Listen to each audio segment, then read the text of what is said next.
ঈদের দিন রাজধানী সহ সারা দেশে হালকা থেকে ভারী বৃষ্টিপাত হতে পারে বলে জানিয়েছে আবহাওয়া অফিস।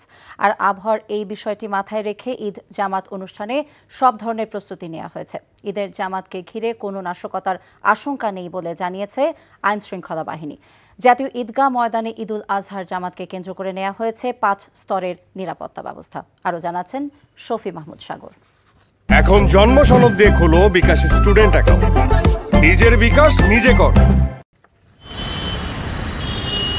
প্রতি বছরের মতো রাজধানীতে ঈদুল আজহার প্রধান জামাত অনুষ্ঠিত হবে জাতীয় ঈদগাহ ময়দানে।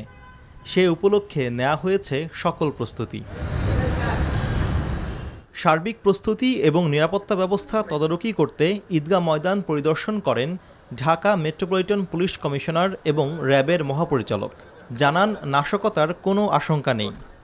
এই ঈদকে কেন্দ্র করে সুনির্দিষ্ট কোনো আপনার হামলা অথবা কোনো রকমের কোনো নাশকতার কোনো সুনির্দিষ্ট কোনো তথ্য আমাদের কাছে নেই।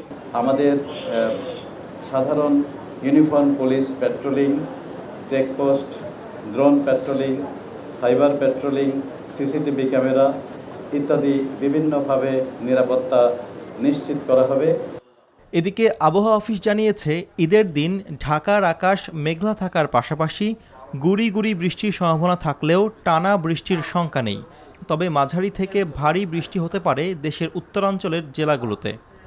ঢাকাতে হয়তো হালকা থেকে মাঝারি বৃষ্টির সম্ভাবনা আছে, তবে এর পরিমাণ খুব কম।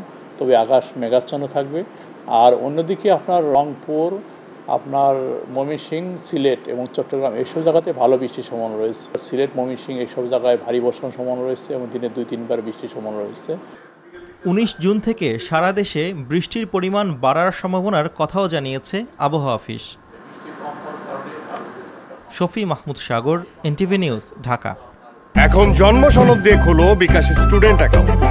নিজের বিকাশ নিজে কর।